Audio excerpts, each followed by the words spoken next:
Ndabaramukije amahoro y'Imana akomeze kubana namwebwe mwese ndetse n'imiryango yanyu. Nzindukiye muri studio kugira ngo tuganire kuri bimwe n'ibindi, na cyane murazi yuko dukunze kuganira ku biri ku butaka bwa Kongo, ariko ntabwo tujya dusiga inyuma n'ibiba biriko biravugwa hano mu karere k'ibiyaga binini. Kuri uyu munsi ndabazaniye message cyane iraba abakongomani, ni ubutumwa umurundi aba muri Amerika yashoboye kurungika kugira ngo dushobore kubucisha ku rubuga rwacu rwa B-Info Plus, maze bikunde abakongomani bashoboka buze kubashikira.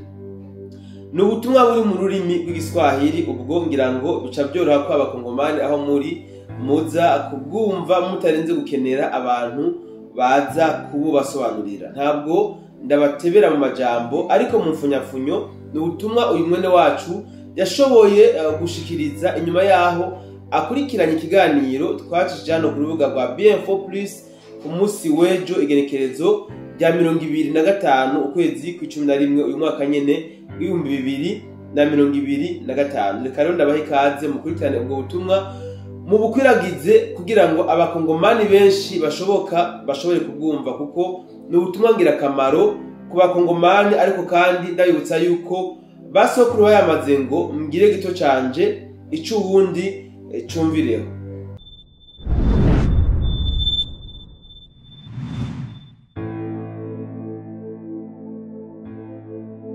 Jamani, mimi naishi Marekani kwa ujumla, ila nimeagiza hii voice kupitia B-Info Plus kwa sababu na imani nasikiza watu wengi, ili wasikie ujumbe huu ninaotaka niwaambie. Mimi sio prophet wala sio nini, lakini kulingana na mambo ninayoyaona, naona hali inazidi kuwa mbaya. Nord Kivu na Sud Kivu. Nataka niwaambie ni ndugu zangu wa Kongomani, hii vita ina muda mrefu. Natumai hawa watu Inkotanyi kutoka Rwanda, natumai watu wengi kati yenu nyinyi mlishawaelewa, na kama hamjaelewa basi nyinyi mtakuwa ni sikio la kufa. Sikio la kufa haliwezi kusikia tena.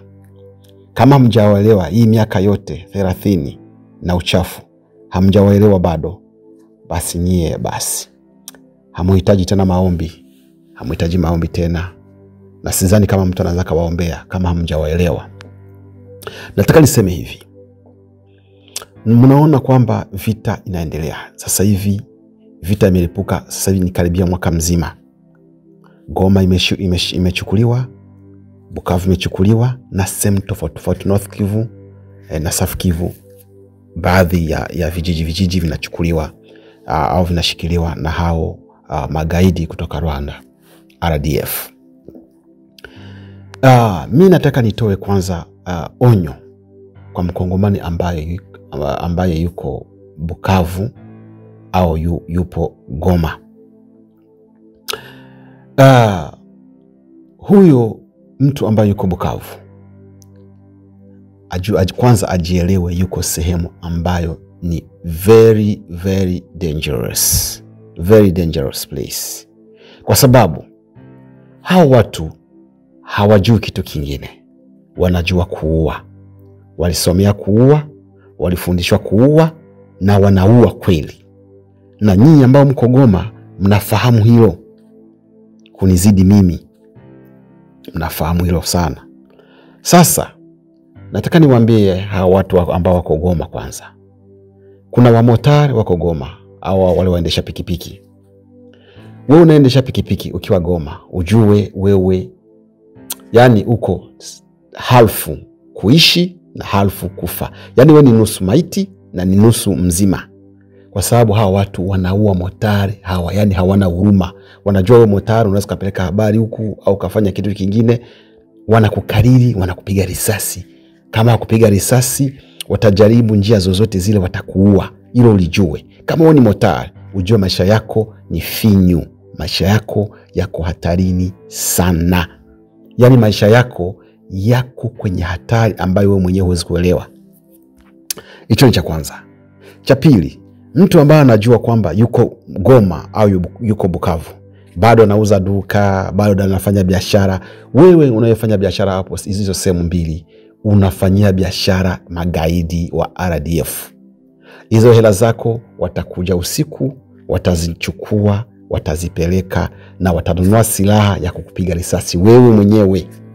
Ina maana wewe unawafanyia mtaji.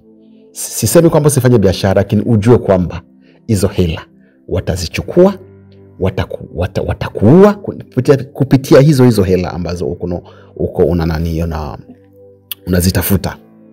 Hiyo ni number 2.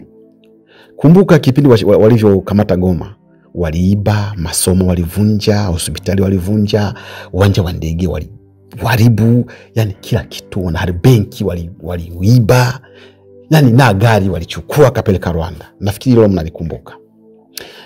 Bukavu ni hivyo, mamotari wako wanapotea, wanapigwa risasi, wanaenda hivyo na hivyo. Tuache wananchi wengine Goma, wananchi wanaweka kwenye makontena, wanauawa.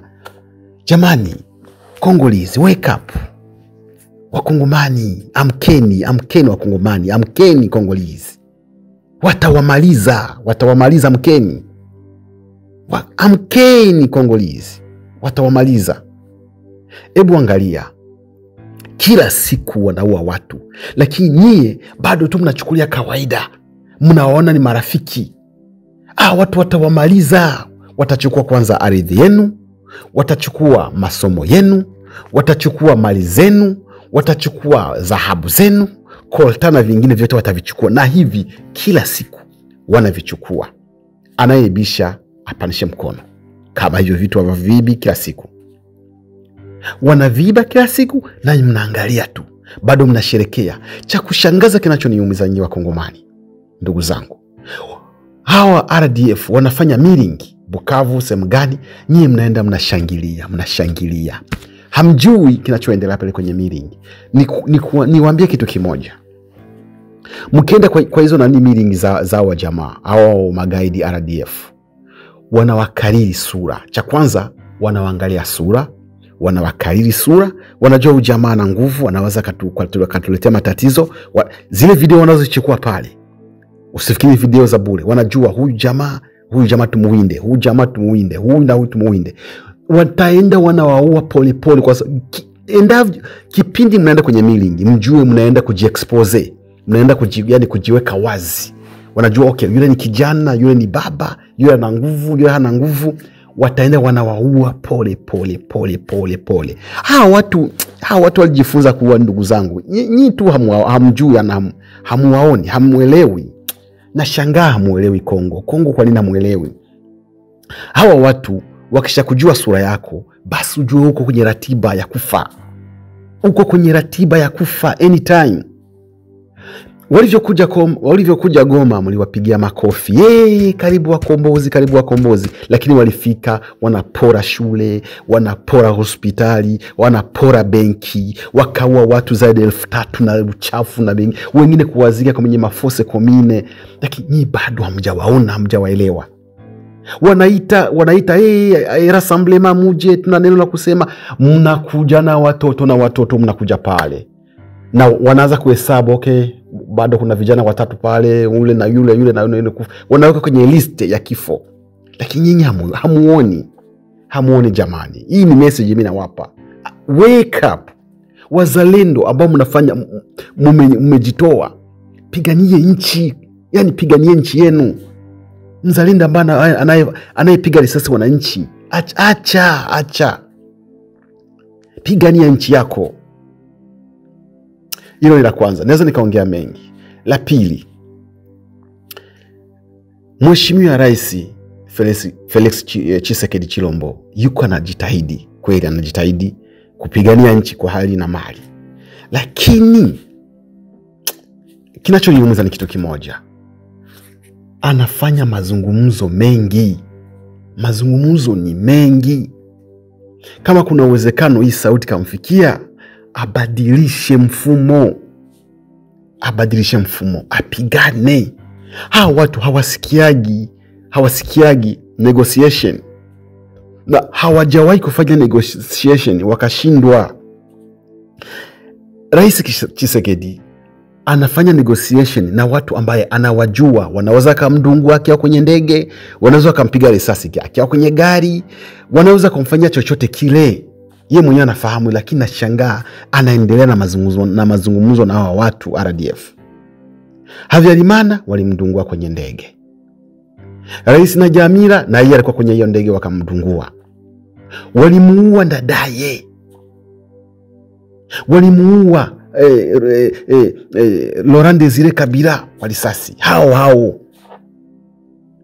washaua watu wengi, lakini yeye bado anaendelea na mazungumzo. Kongo inaelekea pabaya. Ni wewe Mkongomani kusimama upiganie nchi au wa jamaa RDF wakuue. Njia ni mbili tu. Wake up, stand up, fight for your country, au wakupige risasi ufe. Watakuua, watakuzika, either wewe uko mzima, watakuua ukiwa kwenye gari, ukiwa kwenye pikipiki ni rahisi sana kukuua, ukiwa sokoni watakuchomoa. Kama hukusimama upiganie nchi yako, wewe Mkongomani, kwisha habari. Watapeleka nyumba yako. Goma washazichukua nyumba nyingi, watapeleka gari yako, watapeleka pikipiki yako, na beskeli wanachukua. Hao watu si wazembe, wanaua kweli kweli. Sasa rais anaendelea na mazungumzo, lakini hayo mazungumzo alishafanya karibia mwaka mzima, na nchi inaendelea kuchukuliwa sehemu kidogo. Mtajikuta Nord Kivu, Sud Kivu yote walishachukua wa jamaa, na mtabaki bila ardhi. Mtabaki nyinyi watu wa barabarani. Watawafanya watawapa kazi, kama vile yule jamaa alivyosema, yule jamaa wa Rwanda, yule tajiri wa Rwanda alisema kwamba na msahau jina kidogo kwa sababu niko kwenye audio na sikumbuki jina lake, lakini alisema kwamba atawapa kazi ya machoo. Na sasa hiyo kazi hamtaianzia Rwanda, mtaanza kufanya kazi za machoo Goma na Bukavu. Hapo ndo mtaanza kufanya kazi za machoo, na nina imani mshaanza kuzifanya.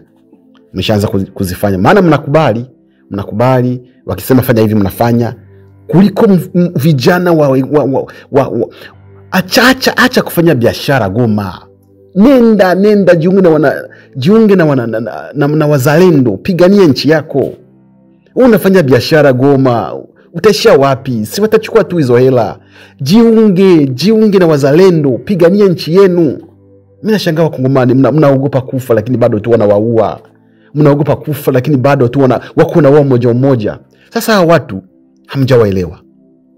Hawa watu wana uwezo kukuua polepole, na wanaweza kukuua kwa haraka, na wanaweza kukuua moderate, nisemeje, wanaweza kukuua kwa muda si haraka wala si sana.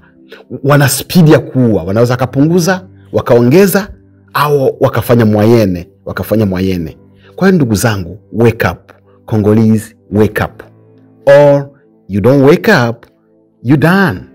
They kill you. That's it. Thank you. Mimi nawashukuru sana Wakongomani. Kama mtasikia hii sauti, kama mtapuuzia, sawa tu, lakini naomba nchi yangu ya Burundi tuwe makini sana na Uvira. Maana Uvira kichukuliwa, yani entire country Burundi tuko na matatizo. Yani Uvira kichukuliwa, tutakuwa na matatizo makubwa. Na imani serikali yangu ni serikali ambayo inajua wanachokifanya, na wanaelewa wanachokifanya, na watajilinda sana kulingana na hali yenyewe inaendelea pale Sud Kivu. Kwa hiyo nawashukuru sana.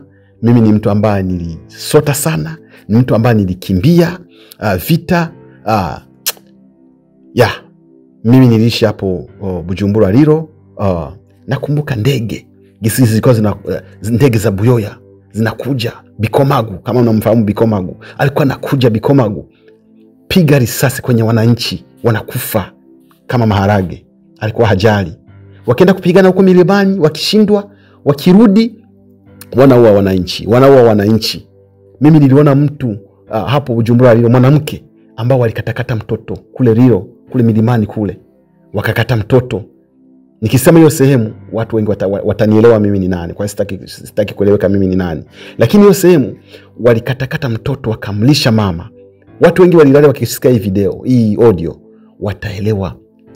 wataelewa na watakumbuka. Walikatakata mtoto mdogo, wakampika, wakampa mama yake akakula, wakaenda. Lakini huyo mama kwa sababu ya huzuni, baadaye siku chache alikufa na yeye. Fikiria hao watu si wa kawaida. Nyinyi Wakongomani mnawachukulia wa kawaida. Haya, endeleeni poa. Mungu awazidi kuwalinda. Na washukuru sana.